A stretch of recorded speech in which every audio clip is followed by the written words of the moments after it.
Hey everybody, Brendan here, welcome back to another video. Today we're going to be playing another dragon, my favorite in the world, my second favorite.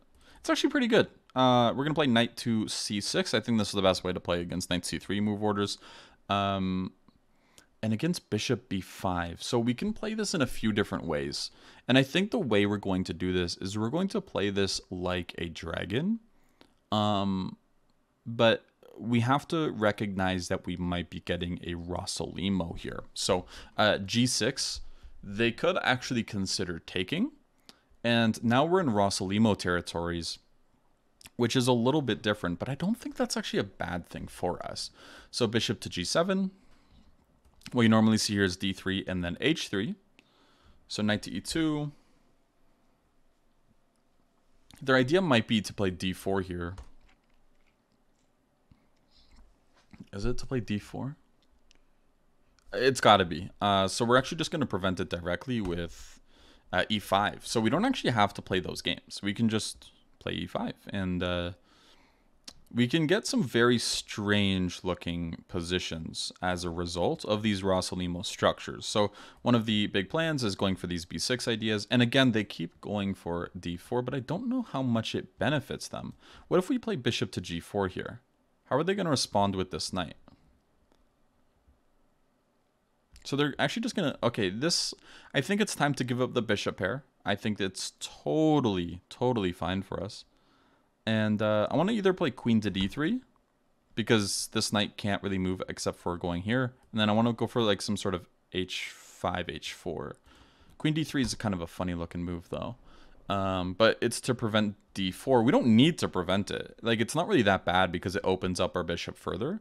But I thought this would be an interesting option. So, which pawn's more important? Do we take e4 or do we take h3? I think... that's actually tricky. I kind of want the h3 pawn because I feel like it's less likely to be a problem if we take it. But after we take it... So, okay, if we take on h3, they take here, we take, and then f4, the bishop goes all the way back, and then d4, right? They get a lot of central space, but their king is weak. Yeah, we could just castle there. Queen can always go back to e6 or like c8. I think this is the best option as we take on h3. There's two hanging pawns. Generally, it's best to take the central pawn, but it's also a good thing to take a kingside pawn, right? If you take a pawn near their king. If you have... Well, okay. The way we look at it is we're spoiled for choice, right? We have two good options. And if we have two good options, we don't want to spend like too long on them, as long as we know that either one gives us an advantage. If one's winning and one gives us an advantage, you want to look a bit further. But from what I calculated, I couldn't really see past that. So... I'm just going for...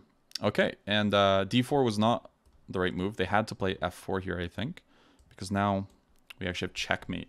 So that's good for us. Let's talk a little bit further, and also about move orders, because dragon players might not want to play the move orders that I did.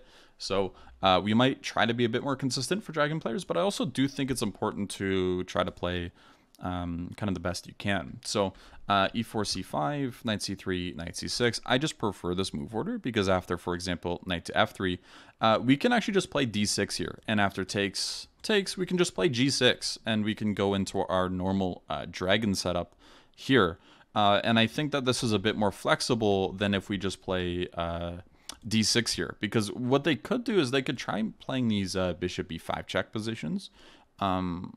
Which are totally fine, but I think it offers us a little bit less flexibility. Like, do we have to, like, how do we block, for example?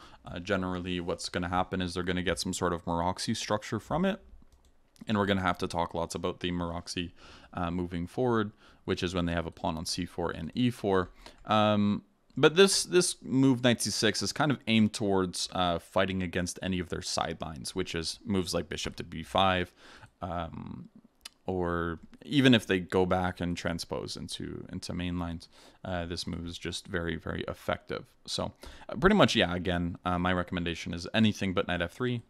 Just consider knight c6. Of course, there's going to be exceptions like b4 you don't play knight c6, d4 you don't play knight c6, but knight f3, d6. Even knight c6 is still fine, by the way.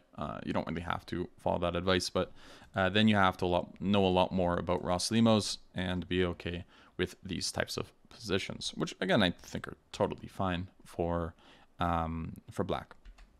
Don't listen to the engine here. I don't know why the engine's giving such a big disparity of